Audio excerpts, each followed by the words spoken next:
What if the universe itself was never built with stone or fire, but with sound? Imagine a time long before the written word, before kings ruled and cities rose from the dust. In that silence, there was vibration. A pulse. A hum. A frequency not heard, but felt, shaping mountains, molding temples, breathing life into civilizations. What if the very fabric of ancient cultures was composed not by human hands, but by the music of the gods? This isn't just poetic metaphor. From the sacred chants of Vedic India to the harmonic temples of ancient Egypt, from the lost frequencies of Atlantis to the Gregorian tones echoing through stone cathedrals, there is a hidden thread. Sound wasn't entertainment. It was creation. It was technology. It was divine intelligence in motion. But how could sound, intangible, fleeting, carve stone, align stars, or awaken dormant realms of consciousness?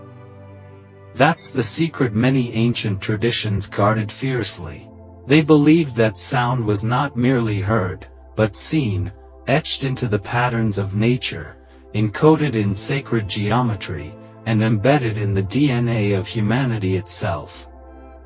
Modern science now confirms what mystics whispered millennia ago, that frequencies can move matter, alter states of being, and perhaps even open portals to other dimensions.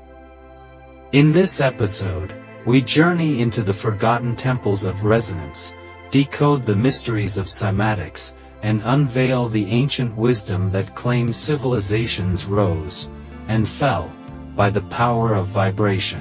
We'll uncover how sacred sound shaped architecture, consciousness, and reality itself, and why this knowledge was buried beneath centuries of silence. So I ask you, what if you've been listening with the wrong ears all your life?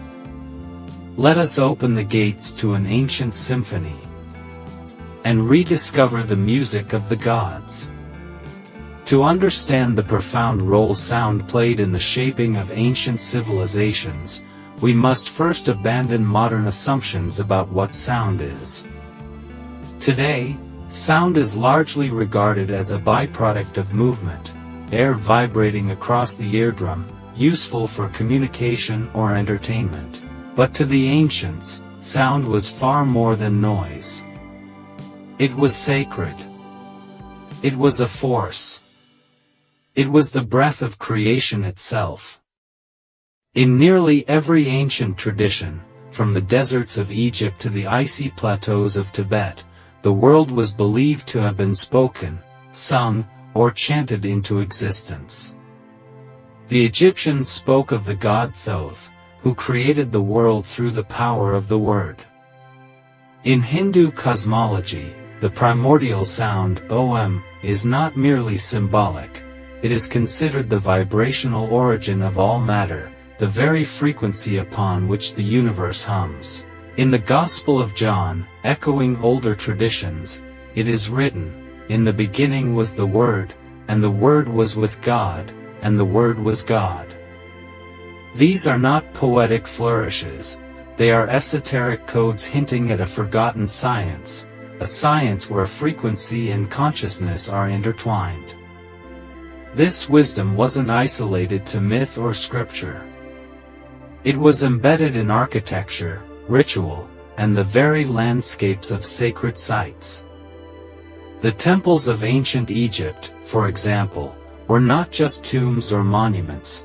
They were vibrational chambers, carefully engineered to resonate at specific frequencies. The hypogeum of Hal Saflieni in Malta, a mysterious underground structure over 5,000 years old, contains chambers that amplify low-frequency sound in ways that baffle modern acousticians. Monks who chant within its walls report altered states of consciousness. Is it mere coincidence, or ancient knowledge at work? The same principles appear across continents. Mayan pyramids echo back specific tones when clapped before. Tibetan singing bowls, when played properly, induce meditative states and even physical healing. Aboriginal Australians speak of songlines, invisible pathways that map the land and connect to their ancestral spirits, navigated and maintained by singing the right notes. And in China, the ancient practice of feng shui was once deeply tied to sound, using tuning forks and bells to harmonize the energy of a space. All of this points to a universal understanding, a global language of vibration that transcended culture, geography, and time. But why has this knowledge faded? Why did modern civilization sever its ties to these ancient harmonics? The answer lies partly in the shifting paradigms of power and perception. As the ancient world gave way to empirical logic and mechanistic thinking, the mystical was dismissed as superstition. The invisible world of frequency, resonance, and subtle energy could not be weighed or measured, so it was buried. Colonization, religious dogma, and industrialization further silenced these sacred traditions, branding them as pagan or primitive. The wisdom keepers were forgotten. Their temples fell into ruin. Their songs lost to the wind. Yet, something lingers, something ancient and stirring beneath the surface. A memory encoded in our bones, a resonance that calls us back to a time when sound was sacred, and the world itself was a living symphony. The ancients were not primitive. They were initiates of a deeper order, one that understood the bridge between vibration and form, between sound and soul. As we uncover the core principles behind this forgotten science, we begin to see that the ancients didn't just build with stone, they built with tone. They didn't just worship gods, they harmonized with the very frequencies of the divine. And perhaps, in doing so, they were not only constructing temples, but tuning themselves to the music of the cosmos. To begin understanding how sound could shape civilizations, we must step beyond the material and into the liminal space where vibration becomes form. In this mysterious domain, sound is not a secondary effect of matter, it is the organizing principle behind it. This idea may sound foreign to modern thinking, but it was central to the worldview of countless ancient cultures. They believed that every element of creation, be it a stone, a star, or a soul, was governed by frequency. One of the most fascinating bridges between ancient wisdom and modern science is cymatics, the study of sound made visible. When fine particles like sand or water are exposed to specific frequencies, they arrange themselves into precise geometric patterns.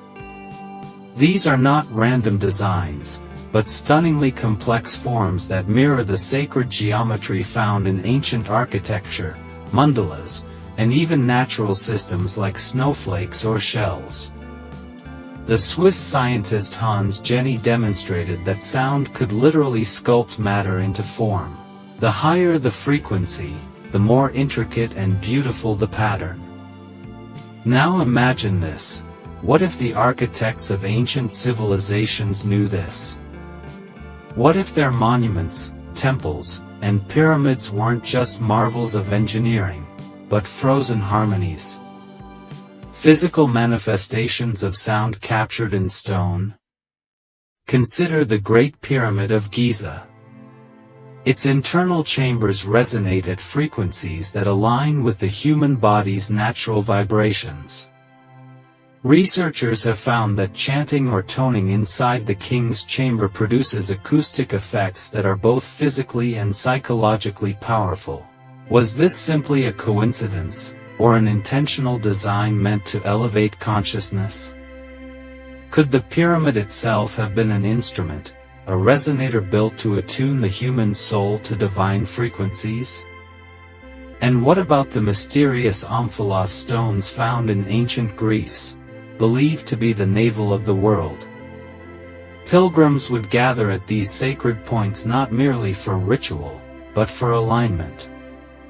It is said that oracles would enter trance states near these stones, where natural earth energies amplified their visions.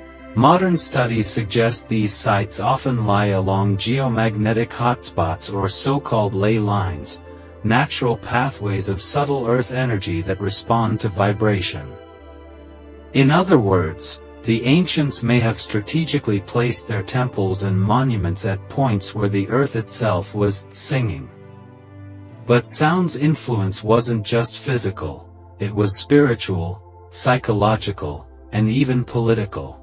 The ancient Chinese philosopher Confucius once warned, if one should desire to know whether a kingdom is well governed, if its morals are good or bad, the quality of its music will furnish the answer. This wasn't metaphorical. In ancient China, entire dynasties regulated specific musical scales, believing that the wrong tonal structure could disrupt social harmony, while the right one could stabilize the hearts of the people. Music, in this sense, was law, medicine, and spiritual practice all at once. Similarly, in the Vedic tradition, specific mantras were considered more than devotional tools, they were vibrational codes. Each syllable was believed to carry a unique frequency that could unlock specific states of consciousness or influence the physical body. The Gayatri Mantra, for instance, was not just a hymn, but a sonic key, designed to align the speaker with higher realms of insight and truth. Even the Native American drum, pulsing like the heartbeat of the earth, was not merely an instrument of rhythm. It was a bridge, a way to enter trance, speak with ancestors, and restore harmony within the tribe. The beat wasn't just music. It was memory. These examples are not scattered anomalies. They form a tapestry, interwoven across continents and centuries, revealing a shared truth. That sound was once understood as the invisible architecture of reality. In this light, we begin to see that ancient builders were not merely stonemasons or craftsmen. They were initiates, frequency engineers, spiritual acousticians who shaped the world not just by what they built, but by how it resonated. Walls were tuned, stones were sung into place. The human voice was a sacred tool. And the silence between sounds? That too held power. Yet many questions remain. If the ancients truly knew how to shape matter with vibration, how much have we forgotten? Was this knowledge lost through time, or was it hidden, deliberately obscured, waiting for the right moment to return? In the next section, we'll delve even deeper.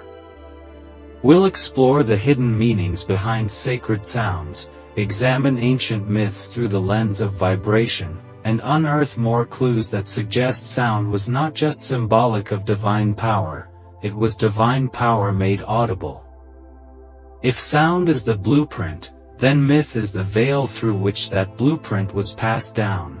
Every ancient myth, every sacred text, every whispered legend seems to carry with it a hidden frequency, a symbolic resonance that, when decoded, reveals how deeply embedded sound was in the soul of civilization. These myths weren't just allegories, they were encrypted knowledge, preserved through story, song, and ritual to protect a truth too powerful for the uninitiated. Take, for example, the biblical tale of the walls of Jericho. At face value, it is a story of faith and divine intervention. But beneath the surface, we find something even more intriguing, a group of priests marching around the walls, blowing shofars, ram's horn trumpets, until the great walls of the city collapsed. To modern ears, it sounds fantastical. But consider the implications. Could resonant frequencies, produced with precision and intent, destabilize stone structures? We know now that certain frequencies can shatter glass, loosen soil, or even affect molecular structure. Was this story an echo of a lost sonic technology? The Vedas, among the oldest sacred texts known to man, contain hymns said to have been heard by ancient seers in deep states of meditation. These weren't imagined verses, they were audible downloads, frequencies perceived with the inner ear, the third ear of higher consciousness. When chanted correctly, these mantras were believed to realign the human body with the cosmos, restoring not just mental or spiritual clarity, but physical health. What science now explores under the label of binaural beats or solfeggio frequencies, the ancients practiced with precision and reverence.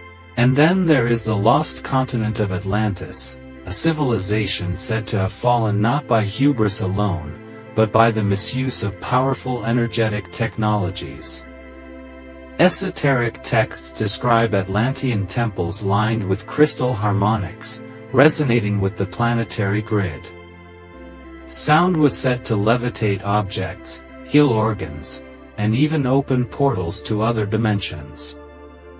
While mainstream historians dismiss Atlantis as legend, the striking consistency of these accounts across different esoteric traditions hints at a forgotten epoch where the manipulation of sound bordered on the divine. But perhaps the most profound example lies not in myth, but in silence. In the Eleusinian mysteries of ancient Greece, initiates were brought into subterranean chambers, where they were subjected to a series of auditory and sensory experiences. Those who emerged were said to be transformed, reborn. The details were kept secret under penalty of death. Yet whispers persist of harmonic tones being used to induce altered states of consciousness, perhaps even to trigger DNA-level transformation.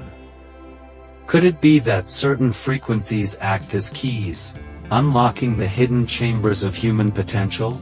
Modern research is finally beginning to catch up.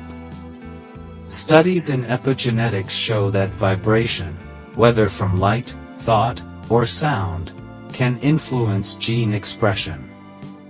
Neuroacoustic therapy now uses specific frequencies to help treat trauma, anxiety, and cognitive disorders. And experimental physicists have shown that frequency can organize particles into lifelike structures, hinting that life itself may be tuned into being. Still, much of this knowledge remains fragmented. Our instruments have become more precise, but our perception has dulled. We hear, but we no longer listen. We speak, but we've forgotten the power of intention, of sacred utterance. The ancients didn't see sound as passive. It was active. It was the divine word made manifest. Logos. Vak. The primal utterance that stirred the void into form. This brings us to a paradox. If sound holds such transformative power, if it can build temples, heal bodies, and elevate consciousness, why isn't it at the center of our civilization today? Why is sacred sound relegated to fringe practices and forgotten texts? The answer may lie in its very potency. Sound, when used with mastery, can awaken. But awakening is dangerous to those who benefit from silence, from slumber. Perhaps that is why the music of the gods has been buried beneath layers of distraction, distortion, and dissonance. Not lost, but hidden in plain hearing. Still, fragments of the ancient song remain, echoing in chants, ringing in sacred architecture, humming in the blood of those who remember. And now, as science rediscovers what mystics always knew, we stand on the threshold of remembering. In the next section, we will explore how to engage with this ancient wisdom directly, not as scholars looking backward, but as seekers stepping forward. We'll uncover practices and principles that allow you to tune into the frequencies that once shaped civilizations, and can shape your life today. It is one thing to ponder the mystical past, to marvel at temples built in harmony with the earth's vibration, to dream of priest-kings singing the stars into alignment. But esoteric knowledge means nothing if it cannot be lived. The ancient masters did not guard these truths simply to mystify or impress, they preserved them because they worked. They knew that when human beings realigned with the harmonic nature of the cosmos, miracles happened. And now, as we begin to remember, the invitation is clear. We must not only listen, we must tune ourselves. So how does one reconnect with the music of the gods in a modern world drenched in noise? The first step is silence. True silence, not just the absence of sound, but the inner stillness that allows perception to expand. Find a space where the world retreats, even briefly. Sit in quietude. Breathe deeply. Allow the chaos of thought to dissolve like mist under morning sun. In this silence, begin to listen, not just with your ears, but with your whole being. You may start to sense that sound does not begin from the outside. It emerges from within. Next, begin working with vocal resonance. The ancients knew that the human voice is not just a communication tool, it is a tuning fork for the soul.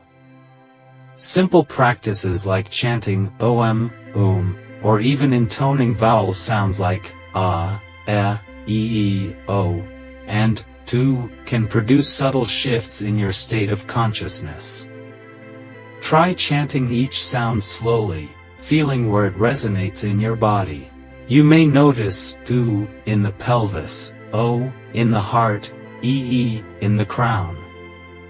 These are not arbitrary effects, they reflect ancient phonetic systems designed to activate energy centers, or chakras, through harmonic alignment. Another method is to work with instruments that generate pure tones. Singing bowls, tuning forks, and monochords are modern echoes of ancient tools. When used with intention, they can entrain your brainwaves to more coherent frequencies, such as alpha and theta states linked to meditation, healing, and insight. A simple daily ritual might include striking a tuning fork tuned to 432 Hz, a frequency often associated with natural harmony, and placing its base on your sternum or third eye. The vibration penetrates the nervous system, gently dissolving stress and restoring balance. Breath work, too, is sound in motion. Practices like coherent breathing, inhaling and exhaling to the count of 6, or toning the breath with sound, exhaling with a long hum, activate the vagus nerve, deepen relaxation, and heighten inner awareness. Combine this with mindful listening to sacred music, such as ancient chants or overtone singing, and you begin to reawaken your body's memory of resonance. But perhaps the most potent practice is intention speaking. The ancients understood that every word carries vibration, and that speech is a magical act. In today's culture of constant chatter, this sacred power is rarely honored. But you can reclaim it. Before you speak, feel your words. Weigh them not by volume but by resonance. Ask yourself, will this utterance uplift, align, awaken? Speak slowly. Speak with presence. Over time, you will notice your words shaping not only your thoughts, but your reality. Integrating these practices into daily life requires commitment, but not complication. You don't need a temple, a priesthood, or ancient relics. Your body is the temple. Your voice is the sacred tool. Your awareness is the ritual. Of course, resistance may arise. You may feel silly chanting ancient sounds in your bedroom. Your mind may question the value. That's the ego clinging to the familiar dissonance of modern life. The way forward is to remember, to trust that these practices have guided humanity for millennia, and they are still alive within you. In returning to sound, not as entertainment, but as initiation, you begin to shape your life with the same force that shaped the stars. You begin to feel the ancient song beneath your skin.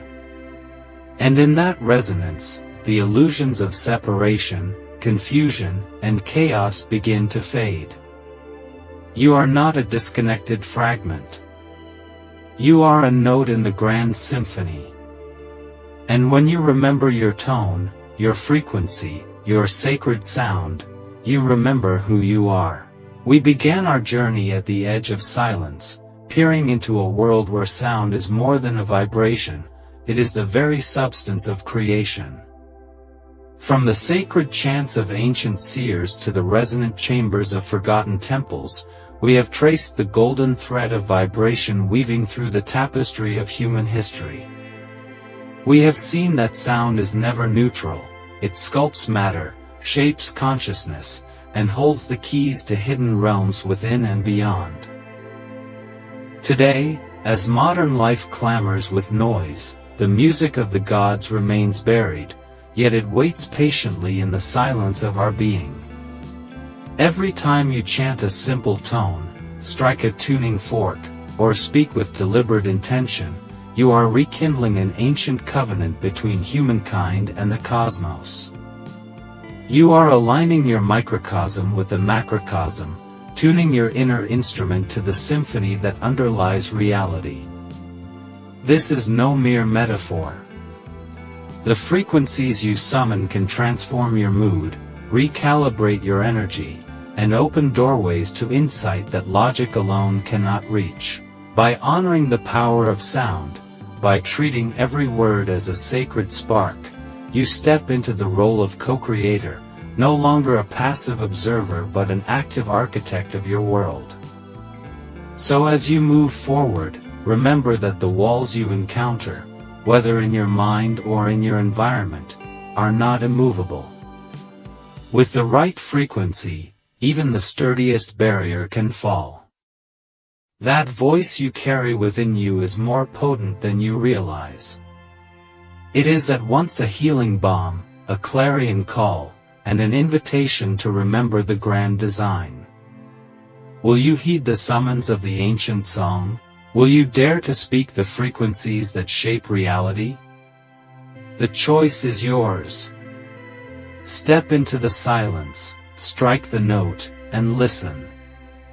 For in that moment, you will remember that you are not alone, you are not static, and you are not merely human, you are sound made flesh, vibrating in harmony with the music of the gods. Thank you for journeying through these hidden harmonies. If you feel the call to explore further, share your experiences below and subscribe for more esoteric insights.